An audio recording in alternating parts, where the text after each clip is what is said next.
Hello, everyone. What's going on? This is the Noah Gillian Show, and I, of course, am your host, Noah Gillian. So happy you decided to join in today. Joining me on the show, continuing for National League coverage, Connor Laverty and Josh Arnold. What's going on, boys? How you doing? What's going on, boys? Good to be here. Always a Yes, pleasure. yes, sir. Yes, sir. We're going to continue, like I said, with our National League breakdown in our MLB preview, and we're going to be moving to the Central Division. So we got a lot to get into with that. But before we do, if you're watching us on YouTube, please subscribe to the channel, give us a like. Also on Apple Podcasts and Spotify, please drop us a 5-star review. It would really help the show grow. And then you can find all our social media handles in the description below as well. So let's just jump right into it, starting off in Milwaukee. Shout out Miller time, Milwaukee Brewers, and a team that was fighting for that last wild card spot in the National League last year. Ended up floundering, oddly enough, against the Marlins late in the season, and ended up falling apart. And I think a big reason why this team has been so competitive over the last year is that two-headed monster in the starting rotation. And I think we should just start it off with there. Corbin Burns, arguably the best starting pitcher in the bigs right now. And then, they also got Brandon Woodruff as a nice little deputy there. I also wanted to talk about one other name on the rotation. Freddie Peralta struggled with injuries a lot last year, was kind of up and down. There was a lot going on with his shoulder. So he was kind of struggling with some velocity, but he should be healthy, ready to go this year. And he's going to give the Brewers just another weapon in one of the deeper rotations in all of baseball. So I think that, and then I'll let you guys jump in on the lineup a little bit if you go there. But I think this is a team that could, build off the success of last year and really threaten the top of this division. Josh, what do you think about the Brewers' chances to challenge the Cardinals at the top of the Central this year? I think they have a really good chance. As you touched on, I think that pitching staff is one of the best in the NL. At the top with Woodruff and Burns, and then Peralta's, just got to stay healthy. And Eric Lauer is a low-key, very good four. Kind of had a small breakout last year, and I think he continues to pitch well. Mm-hmm. Yeah, I think they realistically could give the Cardinals a chance. Probably not that realistic if Jack Flaherty has a bounce back year, someone like that. The Cardinals pitching staff is really going to be the key for them. Mm-hmm. But yeah, I'd say they have a decent chance. Yeah. Yeah, So. no, I think they do too. And the lineup, Con, I'll come to you to touch here because they did make a couple big additions this offseason to beef up the middle of the lineup. Do you think that it was enough to kind of allow them to challenge the top? I think it helps. I think they definitely can contend with the Cardinals, no doubt about it. I think Rowdy Tellez has a solid year this year. Obviously, he's much better versus righties, but I could definitely see him hitting 30 bombs this year. Willy Adames just kind of seems like an under-the-radar guy who just gets it done. He's got a little bit of power. He's got a little bit of speed. When he gets hot, he's really, really good. Yelich, you just don't really know what you're going to get from him. He kind of dropped off really quick, but he still has that little combination of power and speed, so he can be helpful. The one I really like is William Contreras, kind of under the radar signing at catcher. You look last year, a guy who hit 20 home runs for the Braves, brother of Wilson, younger brother, I assume. Yep. But you look at his StatCast page, there's a whole lot of red, 91% barrel rate, 97% max exit velo, expected slug at 90 percentile. He's a guy who just hits the ball hard, and he's only 25, so there's still some room for him to grow and get even better. I think the lineup is solid. I like the Jesse Winker addition. He can obviously hit righties. He had a down year last year in Seattle, but I kind of like him on a bounce back. They got a couple of young guys. Garrett Mitchell, interested to see what he's going to do. Super toolsy prospect coming up. I think Sal Frelick is going to be up sooner than later. He's a young prospect for them. I know Josh likes Sal Frelick a lot. You can probably speak a little bit more on him. But he's just a small guy, great hit tool, great speed, whatever you think, Josh. I think he should be up soon, though. Yeah, him or Joey Weimer. Joey Weimer is another big time outfield. They have a plethora of outfield prospects. And Bryce Terang made the starting lineup, former first round pick. Yeah, what's Yep. up High with Bryce school. Terang? I haven't heard much about Terang. Yeah, he made the opening day roster. He's just, he's not going to hit for a ton of power. He could be like a 10, 20 guy, 10 bombs, 20 bags kind of deal. Yeah, he's just a solid all around player. Plays good, solid overall defense, good defensive action, good arm, Yeah, steals some 13 bags. bombs, 34 bags last year in Yeah. 131 games in the minors. That's pretty good at AAA. I think the biggest story, honestly, of this entire season is not how they play, but it's how they approach long term with Corbin Burns. I don't know if you guys saw in the arbitration case, apparently some things were said that may have almost fractured some relationships, and that's not my words; those are Corbin Burns' words. Yep. He basically, to the Brewers front office, kind of inferred that he was the reason they didn't make the playoffs, which is absolutely ridiculous because Crazy. led the league in starts. Like this, the resume. He's as good as they come. So for them to infer that and then offer him, basically take him to court over $500,000 is pretty absurd in my opinion. If you have a superstar like that, you want to pay the guy and make sure he's happy no matter what it is, So if that's going to be a big story throughout the whole year, and I think Corbin, is going to have a kind of a prove it year, and he's going to go out and then get a monster bag in free agency. I was about to say, go ahead. Sorry, I didn't mean to interrupt you. I'm still on the Corbin. I just thought of a hypothetical. So on a similar note to that, I don't know if you guys saw, you probably did, the Phillies have halted extension talks with Aaron Nola until the end of the season. They're not going to talk about him. Yep. So perfect world, we let Nola walk and Davey D signs. I love Nola so much. I want to re-sign him. But what if we let Nola walk and we got Corbin Burns on the team? I mean, you're going to shell out more money for Burns probably. So at that point, I might spend a little less and get Nola, but I think that's a fair point. I was going to ask you guys, do you trade Burns if you're the front office of the Brewers at the deadline and get a haul? It depends what he says. If he says, halfway through the season, I'd probably come back or whatever, had someone, then you probably have to hang on to him. If he says, I don't know, I'm probably not really feeling it, then you have, got to, right? You kind of got to sit him down and talk to him, be like, look, what do you want to do? Like if they're in their scenario, they kind of dug themselves in a pretty deep hole as it is. So yeah, it'd be so cool if he went to like the Orioles, if like they made him available and the Orioles gave up like a bunch of good prospects for him and he was like an ace on the Orioles. That'd be so sick. Right. And depending where he goes, I mean, if he's going to be a rental, you could maybe get him a little cheaper, and get a half year out of him as opposed to, spending a ton of haul to get him. I thought it was an interesting before you were asked that hypothetical, Con, I literally was going to go right to that question and see what you guys think about Burns maybe getting moved. So, I think you hit the nail on the head, Josh. That's going to be probably the main storyline for this team moving forward. And it's not like they don't have arms behind them, like we said about Woodruff, Peralta, and Lauer. But at the end of the day, there's only one Corbin Burns. So, so I think that's a big thing. All right, yeah, I think that'll wrap it up with the Brew Crew. And let's move on to the next team here, the defending NL Central champs, the St. Louis Cardinals, coming off a 93-win regular season last year. They had the MVP of the league in Paul Goldschmidt and also some guy named Nolan Arenado batting right behind them. And they didn't rest on their laurels. Like we were talking about with the Mets, the Cardinals went out and they signed Wilson Contreras, catcher from the Cubs. So he's slotting right in behind those two. And he should be a big addition to this lineup. I would be remiss if I didn't talk about Jordan Walker right off the rip here.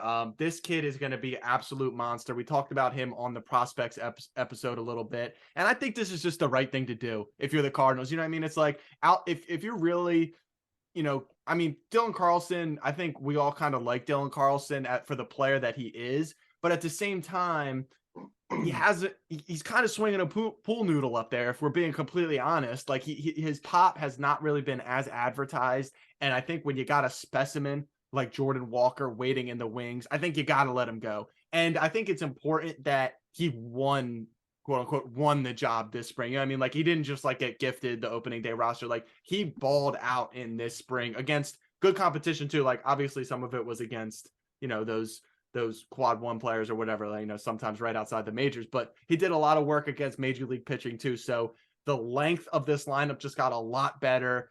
And Josh, you kind of talked about it in the Brewers thing. Is the pitching staff going to be good enough, to keep up in the race and defend their division crown? Yeah, I mean, Miles Michaelis just signed a nice extension, 2 years, 40 mil, I think it was. Yeah. A lot of money for Miles Michaelis. I was pretty surprised they threw him that much money at, he's 35, which, is a normal age for a pitcher now. Everyone pitches till their late 30s apparently. But yeah, I was pretty surprised at that extension, and then you had Flaherty coming off a couple injury years, he I think he's due for a bounce back. Looked decent in spring training. The velocity was back up to where it kind of normally was. Jordan Montgomery brought him over last year. He had a good year last year. Is he a long-term answer? Absolutely not. But I don't really have that much trust in Jordan Montgomery, to be completely honest with you. Mm-hmm. I think last year was as good as you're going to get out of Jordan Montgomery, and you're thrilled with what he did last year. But yeah, and Steven Matz and Jake Woodford to round it out. I mean, Wainwright will be back at some point. Yeah. You have Wainwright coming back. I think Wainwright's missing like 3 or 4 weeks. Yeah. So sometime, mid-April, maybe late April, he'll return. But that's still, yeah. He's looking at the opening day rotation. He's good. A lot to be desired. He's good. He throws 85 as for his fastball. He had a sub-4 ERA the last 5 years. Dude. Yeah, he's just the definition of consistent. Yeah, 42. But I will say, I do like the bullpen a lot. I think the bullpen is one of the best bullpens in baseball. I mean, Ryan Helsley is absolutely electric out of the bullpen. That guy is almost unhittable. Mm-hmm. And then you have Jordan Hicks, who doesn't really, if he can stay healthy, you have 2 arms that basically throw 104, 105 out of the bullpen, and Hicks throws it with 20 inches of arm side run. So when you have those 2 guys marching out, just good luck to anybody and to everybody. I mean, right. Hicks special arms on one team. Yeah, Giovanni Gallegos, another great arm in that bullpen. But yeah, I think this team is they're bringing back a ton of people. Outside of the Wilson Contreras, I think pretty much most of the team is coming back. So I think it's going to be really, really interesting to see. Another name, Lars Nootbaar, is a lot of people love him, especially in the fantasy community. Expecting to take a big jump this year. We'll see. But I think the lineup in general, I think, is going to be kind of their bread and butter. I really don't like their pitchers. I'm going to be frank. I don't even really like Mike Elias. He got absolutely lit up in the World Baseball Classic. He'll do fine against the Pirates and the Reds, but maybe they're benefiting a little bit from the division they play in. But regardless, what's the I don't think we got an over under for the Brewers, Con. Let's talk about both these two teams. Obviously, the two front runners. What do we got there? Milwaukee is 85.5, and St. Louis is 88.5. Okay, I like the Cardinals over there. What do you guys think? I kind of like him to win 88 games, or like 87. I take the under. I think just because that pitching staff scares me. Yeah. I don't know. I mean, because if Wainwright stays out for a while or someone else goes down, who else is behind? Who else is really behind that? I don't know. I mean, I'm not too familiar with their AAA and the guys that are, but I mean, Matthew Libator is like their 6th starter, and he's nothing. What are you gonna get out of him? Special. Yeah, they don't have great pitchers ready. They have some young guys, but yeah. What do you think, Con? I think I like the Brewers over. Wow. I kind of like that too. I like the lineup more than I like the Brewers over versus the Cardinals under. Okay. Okay. I like that take. I mean, I think it really comes down to hitting for the Cardinals or pitching for the Brewers, and if the Brewers lineup can be better than the Cardinals rotation, I think that's kind of where, because their bullpens are pretty much a wash. So I think that's what it comes down to. You guys might have talked me into it a little bit. I kind of feel like I lean more hitting in terms of just generality over, pitching. But then again, I think the pitching, the types of pitchers the Brewers have are good enough to carry them. We'll see, because they kind of fell apart last year when the Heat got turned up in the playoff race. So we'll see if they can, We'll see if they can hang on this year. But that's going to wrap up the Brewers and the Cardinals. Now let's work our way through the rest of this division. Cubs, Chicago Cubs are next. Connor, I guess I'll just throw it to you. You said you could talk for hours about the Cubs, so let's we'll swing I love this team. Am I crazy? What do you love about the team? Because I mean, they what's just the win have total? they have a bunch of. We'll get to that. The over. Okay. They have a bunch of solid guys. They made a lot of moves this offseason. They did. And they were pretty good moves is my point, is the main point of my argument. I mean, and the guys they're bringing back were some of their better guys. So like Nico Hornier took a step forward, young prospect for them. He looks just like he's going to be a solid leadoff hitter. Obviously, they go and spend big money on Dansby. Some people are down on Dansby, but like he's a former #1 overall pick. He's just solid, not flashy. He's going to be good. Was he worth all that money? I don't know, but he's solid. Ian Happ, another guy that they brought back from last year, great switch hitter. When he gets hot, he's one of the better hitters in the league. Trey Mancini, guy I'm always rooting for. Yep. Bellinger is just I mean he's the definition of a wild card. He literally is. But you know you're getting great defense from him, and you get defensive versatility. So I like the signing. There's not much risk in that signing for me for the Cubs. Hosmer, a decent defensive first baseman. Not a huge Hosmer fan. But then I moved to the rotation. I'll let you guys talk about it more, but I kind of like the rotation too. I mean, Marcus Stroman is another guy, not flashy, but he pitches to like a sub-4 ERA and pitches like 150 plus innings every single year. I mean, he's just the definition of consistent. Mm-hmm. Justin Steele was a guy who took a step forward last year, and I see some fantasy people like him to continue to do that this year. Only 27 years old, left-hander. Tyone is just all right, but he's another guy who's going to probably give you 150, 160 innings at the minimum. And then Hayden Wesniewski. He's the darling of some fantasy guys. I don't know if you guys have any more info on him, but he's a prospect who debuted last year, looked good, and he won that 5th starter job. I really, really like Wesniewski. So I know I rambled, but I like the Cubs. I'm like, I don't expect them to win the division or anything, but I expect them to be competitive. I really, really do. What do you think about Wesniewski, Josh? It looked like you were agreeing with Connor there. I think he has one of the best sliders of any starting pitcher in baseball. He has an absolute frisbee slider, kind of a funky arm angle. Just real awkward guy to kind of face. That slider comes right at you, and it's just like from where he throws, it looks like it's coming behind you, and then it's if he throws it to that inside corner and front doors it, I mean, good luck. Mm-hmm. But yeah, I mean, Keegan Thompson's another guy I do like. He's probably gonna play a long relief / 6th starter, 5th starter role if someone goes down. He was all right last year in some stretches. He just, young, not young, I should say. He's 27, 28, so I guess young, but rookie debut, or new to the bigs, I should say. Yeah. Trying to get the words out. but yeah, Hayden Wesniewski, man. I think he is due for a pretty big year if he can stay healthy. Yeah, I think another name who we kind of passed over because he's hurt to start the year, Seiya Suzuki. Obviously, their big money pickup from Japan last year. Struggled, I think, a little bit he came over late in March, so like didn't really have a lot of time to get acclimated. So I think going into year 2, obviously now he's dealing with the strained oblique. I don't love that for a hitter and a pitcher and any baseball player dealing with an oblique. I don't love, but he's probably their best hitter when healthy. I mean, even including Dansby, maybe you could call that a push, whatever. But Seiya Suzuki's the real deal as well. So when he comes back, he kind of talked me into it a little bit, Connor. But I just feel like there's a ceiling with the team. Absolutely. And I think that's kind of where I'm getting hung up a little bit. But I do see the bones of a good team and some things that they have going for them. They've got Kyle Hendricks going to be coming back from injury too. Another solid. I can't wait to see Bellinger play in a different uniform. I think he just needed a bit of a change of scenery.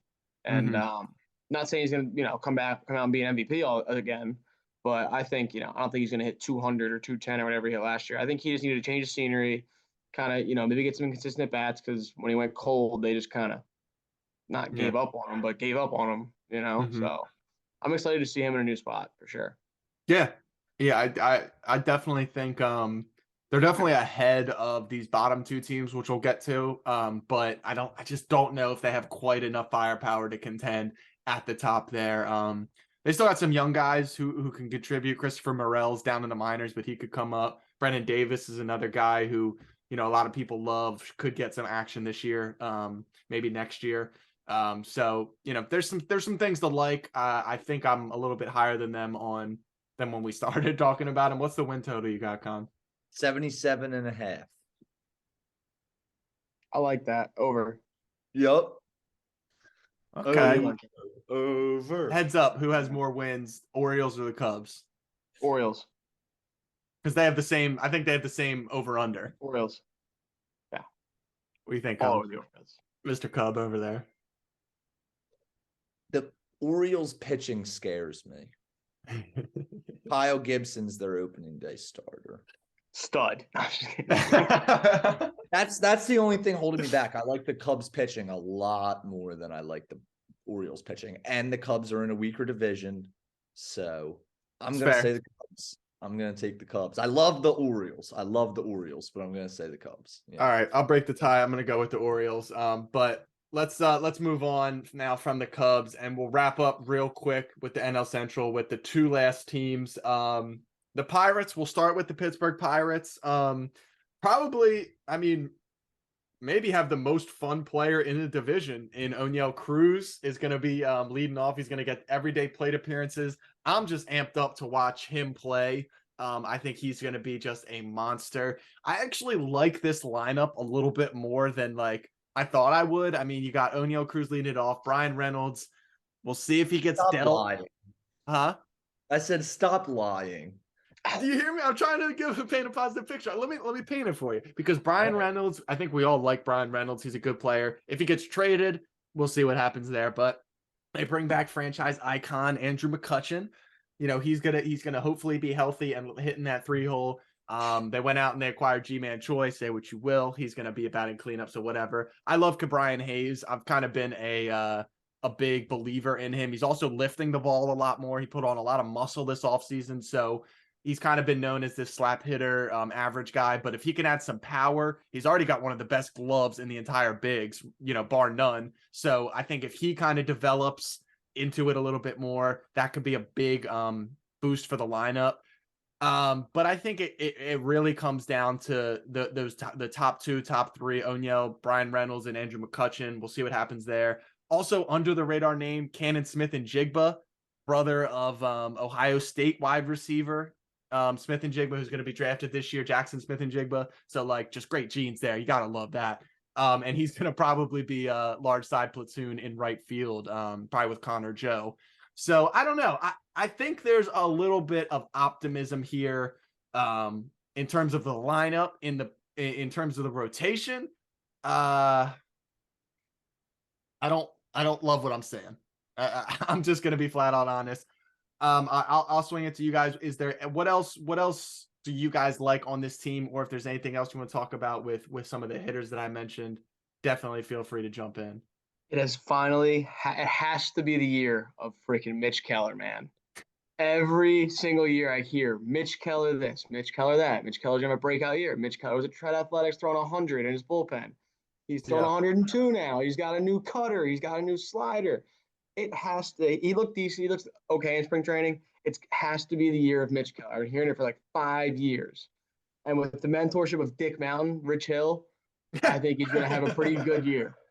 So, and then I also love Roansy Contreras. I think they came out and said that he's going to be with the Major League roster the entire season. They're not going to keep bouncing him back and forth like they did last year. Good.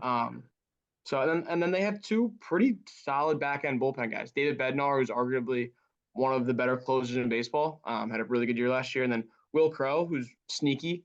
So I think I actually like the pitching staff. It's kind of interesting. Or just I like it, but it's interesting. Also, JT Brubaker, another solid guy. He's going to start the year injured, but he's another guy who's pretty solid. Yeah, I like Roansy a lot. I'm glad you mentioned him too, because he was one guy who I'm really excited to see how he looks this year. Had some crazy stuff last year. He's projected for the second most innings on the team right now, right behind Mitch Keller. So hopefully they give him that leash and they let him run with it. But I think the big thing is going to kind of be the development of their young guys. They also have a couple other guys at AAA who are probably going to get a little bit of time this year, in the form of Endy Rodriguez, Luis Ortiz, maybe Quinn Prester if he really starts showing out. So there's some guys there to like. Did we sell you at all on the Pirates, Connor? Or are you still sour More on? than I was. What's the win total? Let's get to that. 68.5. They won 62 last year. Under. Yeah, they're not ready to win 70 games yet. Yeah, that staff isn't ready to do that. Tigers and Royals are 69.5 for reference. I like both those teams better than the Pirates. I think I do too. Definitely. I definitely like the Royals more than all three of those teams. But yeah. All right. Well, let's move on now from the Pirates and let's go to the Reds. We can hit them real quick because if there's a team worse than the Pirates in this division, it's probably the Reds. Honestly, not like a ton to like. I tried to get hyped up for O'Neal Cruz, Brian Reynolds. What is there in this lineup that excites you? I guess that's the question I'll pose to the panel. Obviously, we can talk about the pitchers too. I think that'll kind of take up most of our conversation, but let's talk lineup first. Is there anything that interests you? I'll take the lineup. You guys can talk the pitchers. Obviously, there's some good stuff for pitchers, but there's a couple of things for the lineup. I mean, Jonathan India on a bounce back. He obviously had a great rookie year, struggled last year, but I think he should be solid. He struggled with some injuries last year. He's looking like he's fully healthy coming into this year. A guy, Will Myers, who they acquired this offseason, he's probably going to get traded, but I could see him having a good start to the year, kind of boosting his value a little bit, and then the Reds shipping him somewhere. He's even a guy the Phillies could maybe get at first base. Now that I'm thinking, this is the first time it's crossed my mind, but he can kind of play the outfield. He can play first base, right-handed bat. I kind of like that. Okay. Tyler Stevenson is probably the one I'm really looking forward to seeing. Healthy year of him. I saw they want to play him like a lot of games behind the plate. I forget what the exact number is, but the manager came out and said, we expect Tyler to be starting a lot of games behind the dish. So I'm excited for him. I think he can touch 20 homers, no doubt about it, especially in that ballpark. Outside of that, I know a lot of fantasy people are in on Will Benson. I don't really know too much about him. One guy I do like a little bit more is Spencer Steer. He debuted last year and he looked pretty good. I think he's got an infield spot locked down, whether it be third base. Yeah, it looks like it is going to be third base, but I kind of like Spencer Steer this year, especially in that ballpark. Again, another guy who could maybe touch 20 homers. So that's what I got for the lineup. Nothing great. Definitely nothing great, but I like Tyler Stevenson. Yeah. Okay. Josh, do you want to take the lead here on the rotation because there is a lot of stuff in this rotation. So what do you got here? Well, first, before I want to touch on the lineup real quick. My favorite part about the entire lineup is someone who's not even on the lineup yet is Elly De La Cruz. Very excited to see him play in AAA after he gets over the little hamstring injury he has right now. Yep. But onto the rotation. You have the youngster Hunter Green, not even 24 yet. Absolute flamethrower. I think he is due for a big time breakout year. I think he is the real deal. And then I also believe that Graham Ashcraft is due for a huge year. I think he has a breakout year. He was up to 100 in spring training. Stuff looks really good. I'd argue he probably has a better year than Nick Lodolo. Wow, that's a hot take. That is spicy. Yeah. I would take a Graham Ashcraft better year than Nick Lodolo. You heard it here first. Wow. Okay. I like it. I am that high on Graham Ashcraft. I think he has the real stuff. But I also think Nick Lodolo has a very good year. I think those three have the potential to future potential to carry a rotation. Those three, if they can somehow acquire all three of them long term, and then arguably they have one of the best relievers in baseball according to the stats last year is Alexis Diaz, Edwin Diaz's brother. Yep. That guy is absolutely filthy, and I think I actually offered Noah a trade for him in our league yesterday in Dynasty. So yeah. I'm pretty high on Alexis Diaz. Alexis Diaz is filthy and pretty much has carbon copy stuff of Edwin Diaz too, like the crazy fastball, crazy slider. But Same honestly, motion. I loved what you said about Graham Ashcraft. An interesting name. A lot of people don't know. I mean, he has a cutter, which he throws 51% of the time. He's in 94th percentile for fastball velocity. His average for his cutter is 97. He also throws a slider and has a changeup on there, and throws a four-seamer as well. So, or a sinker as well. So he's got all kinds of ways to move the ball. Similar pitchers to him. Baseball Savant, they do one of these things. Interesting list of names here. I'll throw some names at you here. Brad Keller, 2022. Corbin Burns, 2022. Andre Palante, a reliever for the Cardinals, 2022. So all over the map with comps here, but I love those two. I think Hunter Green could have a Spencer Strider type year. Similar profile, fastball, slider, two ridiculous stuff pitches. Doesn't really have a third pitch yet, but I think he could kind of take that jump. I love Lodolo, honestly. Like some guy who he keeps it on the ground, which is pretty good in which is pretty good in Cincinnati, because that's pretty much like a sandbox there. But he does a good job kind of keeping the ball low. So I really like that from him. But like I think you hit it right on the head, Josh. Like these three guys are going to be crucial for them, along with Alexis Diaz. Like those guys are going to single-handedly win some games for them, or at least, silence some really, really good lineups this year. So I think those guys are really good. Heads up between them and the Pirates. I mean, I probably like some of the top end talent on the Pirates lineup, but I think I lean Reds between these two teams, honestly, after looking at some of this. But what's their win total, Con? 60.5? 65.5. Ooh. Pirates are 68.5. Also, the way you were talking about Ashcraft, Josh, I assumed you had him on your dynasty team. I went right to the wire. He was available. He's on my. I just added him just now. Oh, you did? Yeah. Bro, I was just about to do that. I was literally doing the same thing right You now. brought him up. Shit. I'm like, I was like, Josh probably already has him. I'm gonna. I was looking. I was like, damn. I was like, literally, I'm on it right now. I was like, damn. I just added him. I was looking at my phone. Bro, trade him to me. You can have Andrew Heaney. I just dropped in. Oh my gosh. Soroka right now. That's not a bad deal. We're making deals live on the air. We'll talk. Fair. All right. Well, let's wrap up the episode, and then you guys can get to your trade talk. Let's get one breakout player from the NL Central. Started with Con last time. Josh, I'll come to you. Let me get one name, pitcher or hitter, for the division. Oh, you just heard mine. Graham Ashcraft, baby. Okay. That is my breakout. Him and Roansy. I love Roansy too. I think Roansy has a good year. Okay. I'll go next. I'm gonna jump in. This was like one of the first names we talked about. William Contreras. He was an all-star last year. Like I think Connor mentioned some of the StatCast numbers. I think he's gonna just have a monster year for them. They pretty much traded nothing for him too in the 3-team deal with the Braves. I don't know what they sent away, but they ended up getting him. So I think that's just gonna be a monster pickup for them. And he's my breakout guy. What about you, Con? Yeah, I'm gonna kind of be a follower here, and I'm gonna go with Hayden Wesniewski. Definitely not an original thought here, but I like him. I like everything I've heard, everything I've seen, and I think he's gonna be really, really good this year. Okay. Yeah, a lot to like with Wesniewski, and number one fanboy Connor for the Cubs. So he'll be following them. Yep.